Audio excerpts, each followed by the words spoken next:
Hello and welcome back to the Playground Talks podcast. My name is Temi Efriat. As always, I'm happy to have you here with me. I am a parent coach and a mother of 3 kiddos, ages 4, 9, and 12. And I'm here to help you find your way to parent and tackle nowadays parenting challenges. Thank you for being patient with me as I took a summer vacation, spending some time with my family. I hope you also had a great summer. And before the summer, we had an episode discussing consequence, logical consequence, natural consequence. And I was thinking that consequence is actually an external motivation for your child to follow your direction or comply with certain routines or behaviors you want to establish and develop in your household.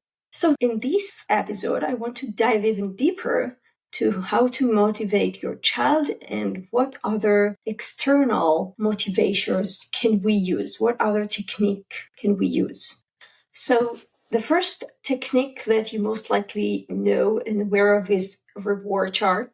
And there are plenty of very colorful, organized reward chart that you might think to yourself, oh, once I print one of those, I can use it. And then that's kind of in your way because you never get to print that and then you never get to use it.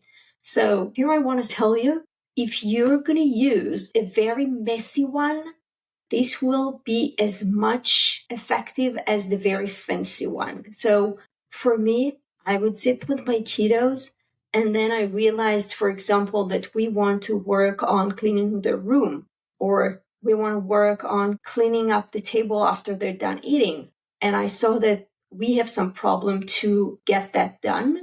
I would just grab a piece of paper. I will put, for the most part, 3 or 4 parameters for this reward chart. Like, for example, I would do morning routine, get up on time, brushing the teeth. Then I will do clean up the room. Then I'll do get to bed on time and just the day of the weeks. And that's it. Like, I wouldn't do it so complicated. I wouldn't do it too fancy. This worked just fine. And then the last piece to reward chart is that I see it as an agreement between your child and yourself. So we would always agree, especially with the younger one, which they have trouble being consistent for 5 days. Then I, for example, would say, you know what, once you get 5 stickers, you get your first reward. Then we will increase that to, let's say, 10 stickers. Then we will increase it to 15 stickers. But the most important thing is that from the very first creation of this reward chart, you tell your child this is the expectation of what you'll be doing on a daily basis. You'll get the sticker once you do it. I'm not putting a sad face if they don't. I leave it empty. And then I'll say once you hit the 6 stickers or 6 smileys, whatever works for your family, then you'll get the reward. And so the number 6 is written on this upper left corner of this reward chart. And so that numbers is an agreement between your child and yourself. Also encourage the kids to practice some math because they start counting how many stickers they already got. Another thing is when you feel comfortable, you can let them draw the smiley. And I think it even gives them more joy and satisfaction. Just because, it's the same as you have a list of tasks you have to do and you cross those things that you already done. It just feels the same for them. So once your child is able to put the sticker or mark down the task, let them do it. Let them own the completion of the task. So another reward system could be the token system. So you can take a jar. It could be as big or as small as you want. And then let's say whenever your kid is using his listening ears, that works really well with the little ones, then you can take a little piece of paper and just, make a little ball out of it and put it. And once the jar is full, then that's the time when your child is getting the reward. So in order to have more reward options other than just materialistic stuff like, yeah, let's buy you another toy, which you will play for a week and then never touch it again, I want to share with you some other non-materialistic reward ideas. So the first one will be story time. Some kids really feel the connection. For me also, story time is a connection between my child and myself. So we both benefit from that. And so I would tell my child, if you can go through evening routine faster, we'll have an additional story to read that night.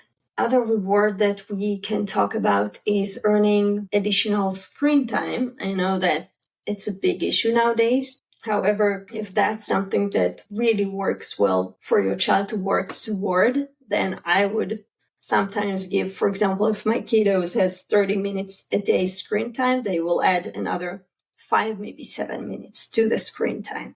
Another idea could be the first one to choose what movie to watch in our family movie night, or choosing the game we would play as a family, or choosing the game we would play just in our quality time, the two of us, because, sometimes I'm choosing the game just to let the kiddo understand that sometimes you need to compromise and he's not the only one who get to choose what to do. So I'm also practicing not like in a peer level, but also with adult to let them understand that they need to listen and be thoughtful of other people.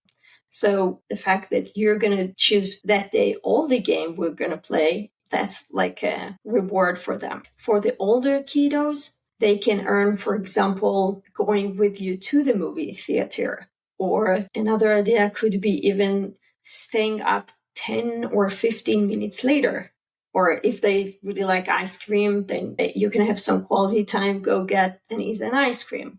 Or choosing what restaurant you're going to have, or what's the special dish for dinner you'll be making or eating, or you can bake together. So there are many things that are more experience-based that you can use as a reward. The other thing you could do is like each week create a certificate or award. So every Friday night we would announce what the awards each child get for this week. So one would be the cleaning, we call it cleaning monster, but it's in a positive way. There is obviously reinforcement by affirmation. However, we'll go into that in one of the episodes that we have ahead of us, so I'm not going to dive into that just now. So generally speaking, I went over some reward systems such as reward chart and the jar, using a jar. And we went over some non-materialistic reward ideas that I hope will be beneficial for you, such as quality time, picking the game, choosing family dish, going together to the ice cream shop, going together to a movie theater, choosing the movie for the family, having additional screen time. And now I want to touch the sensitive topic of the pushback against external motivation, saying that the kids might has the dependency of the reward. They will become too dependent on the reward. If it's not there, they're not going to listen. And so first I want to say, as children grow and develop, they would transition from the external to the internal motivation. However, when children are young, they don't have perspective taking, so they might not understand why they need to brush their teeth. And therefore, when you use the reward system, it helps them to get the routine, and they will understand the impact or the importance of the routine later in their life. But as a first step, that's a great tool to implement those routines. As I said before, until age 6, we really work a lot of develop those routine, putting those boundaries. So that's a great tool. And always remember that the child is unique, and the transition from external to internal motivation will vary from child to child.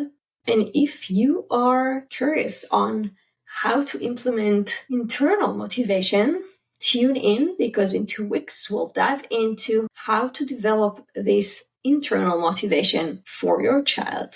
So I'm really happy you spent this time with me. I hope it was helpful. I'm always here to help you if you need a personal guidance and support. Feel free to set a 30 minutes free call with me. And until then, treat yourself and your kids with compassion and curiosity. Bye!